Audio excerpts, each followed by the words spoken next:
A Chinese lip-syncing application was the most downloaded item from iTunes in the first half of 2018, beating giants like Facebook, Instagram or Snapchat. Known as Douyin in Chinese, TikTok now reaches over 150 markets around the world in 75 languages. India, the biggest international market for TikTok, accounts for around 40% of the app's 500 million user base. But it has also drawn criticism as lawmakers in India are asking the government to ban the app for allowing young adults to participate in cultural degradation, racist videos, sexual content, and also cyberbullying. Many are also deeply worried about the political influence a Beijing-based company might have over an Indian audience. Why has TikTok attracted so much attention worldwide? How should we look at the regulatory obstacles it is encountering in countries such as India? Joining me for the discussion in the Beijing studio is Han Hua, Fellow at the Chongyang Institute of Renmin University of China, and in Boston, Noah Wang, CFO, CMO, and co-founder of Top Network, a Silicon Valley-based tech firm. Welcome to both of you. To the point.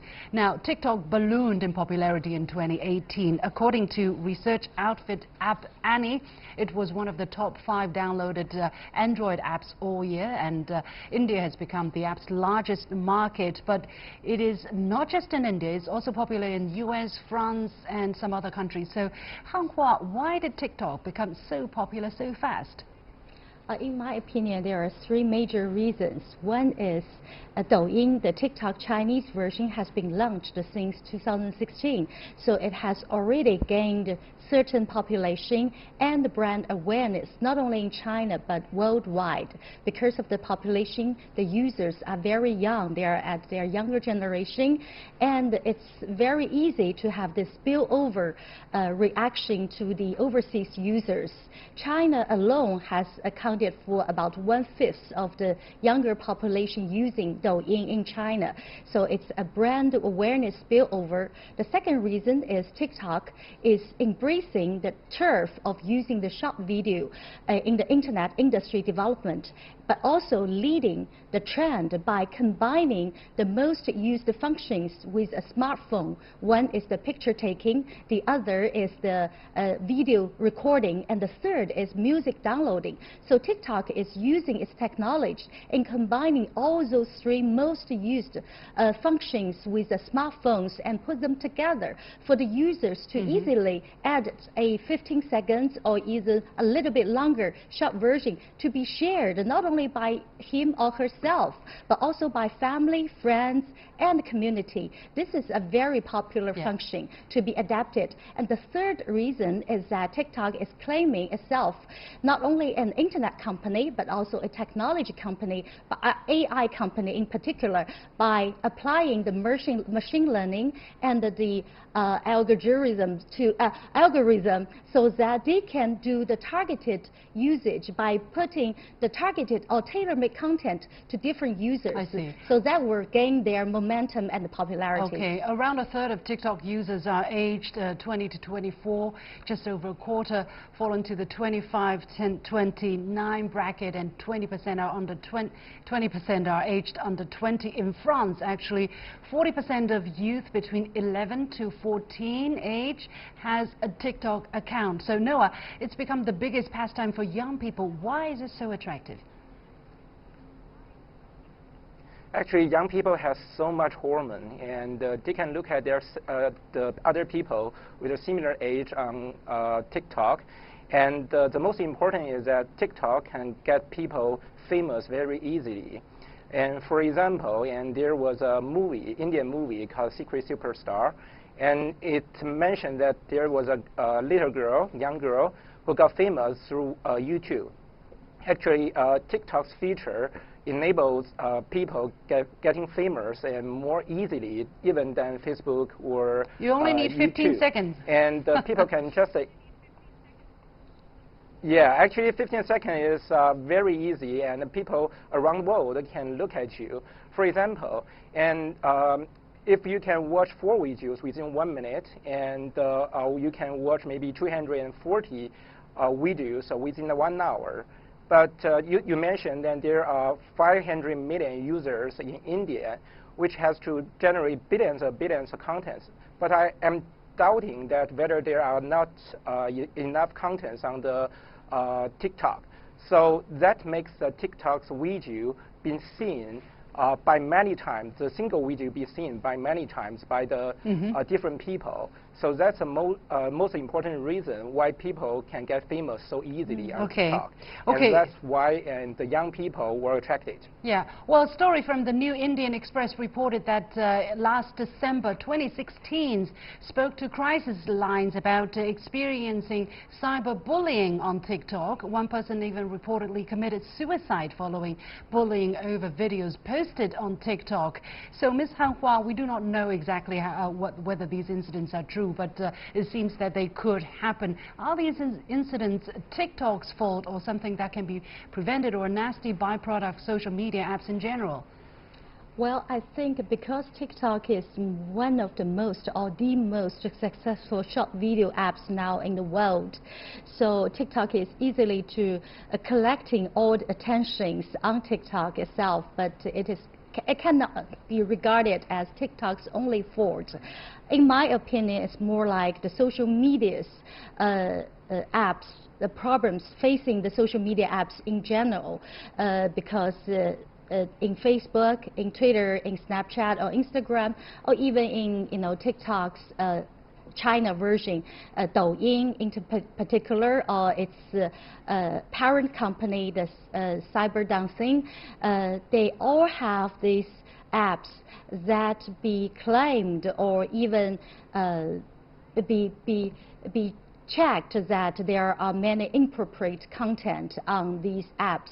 内涵段子, one of its apps in China, has even been banned forever because of this carrying of this inappropriate content. So it's a general problem facing all the internet companies nowadays. Noah, is the cyberbullying a particularly big issue to this app in your mind compared to other apps? Does TikTok have a structural problem compared to other popular apps? Actually, of course not.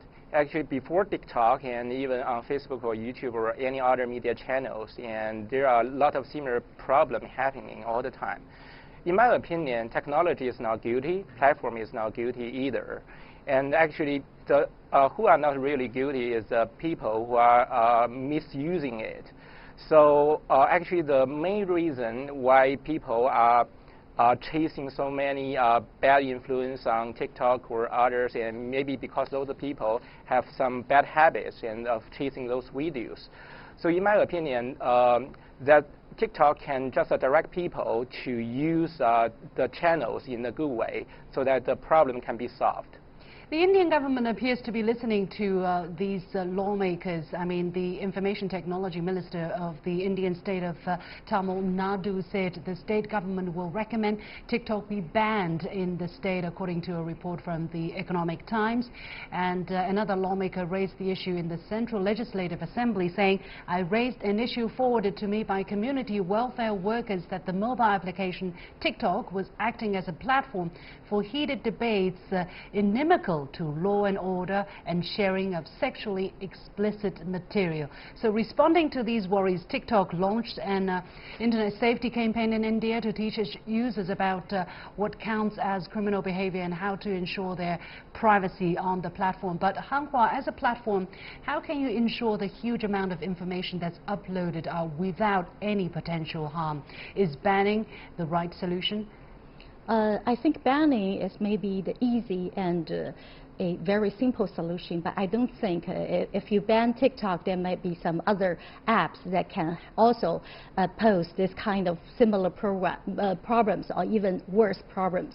So a more appropriate approach, or a more a proactive approach, in my opinion, would be to, since TikTok is claiming itself to be a technology advanced company, so it needs to adopt some more sophisticated measures and to work with local governments in this regard on what kind of content it has to offer and how to best adapt those terms of condition and terms of use. For example, TikTok, in one of its terms of conditions, that the users cannot be under age of 16. But in reality, there are many users in India or in China are users under age of 16. So how to establish a much credible rating system or user tracking system and a more apparent the community as well as the users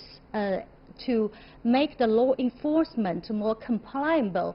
I think it's more sophisticated solution, but a long-term solution. Okay, Noah, from a technical point of view, are there any solutions that can be borrowed from other apps or other markets? Actually, I think the technology just emphasizes those problems. And for example, blockchain or other problems and other technologies can easily solve the problem with a decentralized technology. So there are a lot of methodology going on as long as there's a proper way to use it. Just like in Silicon Valley, there are a lot of companies who are using it. And I'm going to ask this question last question to Ms. Han Hua here. Now, actually, we know that many popular Western social media products are banned in China, such as Facebook and Twitter.